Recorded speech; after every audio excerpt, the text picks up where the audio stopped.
What's up, guys? Dr. Joey Seaforth here, physical therapist, athletic trainer, and strength conditioning specialist. Today, I want to talk about the problem with CrossFit. CrossFit's gained a lot of popularity over the years, combining Olympic weightlifting, rowing, running, gymnastics, and more to combine workouts that are both physically and mentally challenging.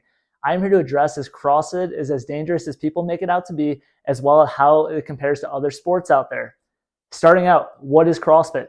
CrossFit is defined as constantly varied functional movements performed at high intensity that are believed to help people's endurance, strength, and power. So let's dive into the research and start getting answers if CrossFit is safe. Let's get into the first study. 4-year analysis of the incidence of injuries among CrossFitters. This study had 3,049 participants that did CrossFit. Injury in the study was defined as any muscle, tendon, bone, joint, or ligament injury causing them to have to see a healthcare provider or physician, as well as missing time from CrossFit, normal physical activity, or requiring surgery. The consensus was the injury rate was between 0.27 to 0.74 per 1,000 training hours. That 0.74 rate was closer for those working out with CrossFit less than 3 times a week and also within their first year of doing CrossFit. Overall, 30.5% of respondents reported injury over the previous 12 months while completing CrossFit.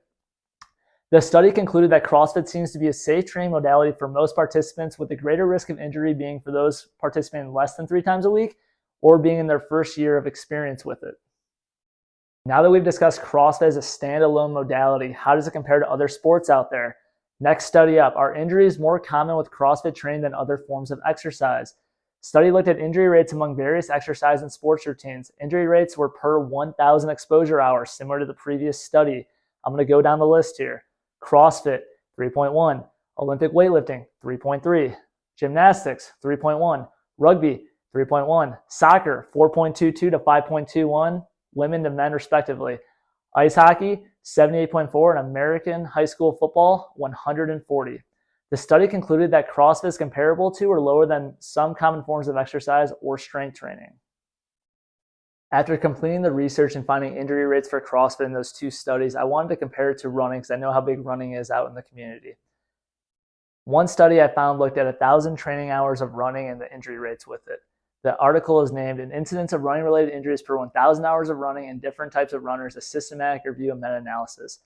Study found that injury rates range from 7.7 for a recreational runner to 17.8 for a novice per 1,000 hours of running. So now let's talk about the problem with CrossFit and why CrossFit is bad for you. CrossFit is bad for you because you are likely to sustain an injury at some point during training.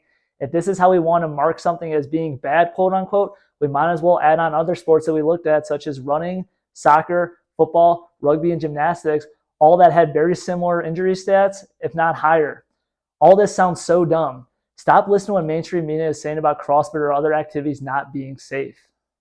About a year ago, I was on a group Zoom call with Dr. Amy West, MD, out of New York.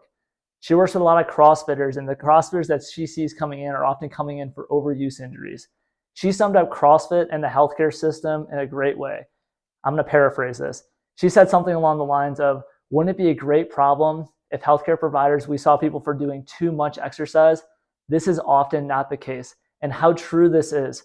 People coming in for physical therapy, all this stuff, it can be difficult enough to just ask them to get 4,000, 5,000 steps in a day.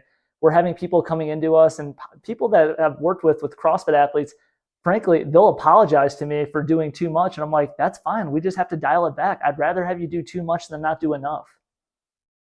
Now let's bring it all together. Summing up, CrossFit injury rates are comparable to a lot of other sports and exercises out in the world. If you're choosing CrossFit for your exercise routine, great. Some general guidelines are working out the 3 to 5 times a week and also making sure that workouts are modifiable to your skill level. Having coached CrossFit for 2 years, I cannot stress the importance of modifying to each individual skill level. If we have a 70-year-old and a 20-year-old in the same class, they should both be leaving with the same stimulus if it is dosed appropriately. Now, going out in general, please do not let anyone drive fear into you or stop an exercise routine because you are afraid of getting hurt. It is likely to happen. It is a part of life. In general, the best form of exercise is the one that you will actually do, whether that's CrossFit, kickboxing, walking, running, whatever. Find something that you truly enjoy, and don't let the medical system or media outlets tell you that something is bad for you. Please like and subscribe, and let me know what kind of content you guys want and interest in moving forward. Thank you.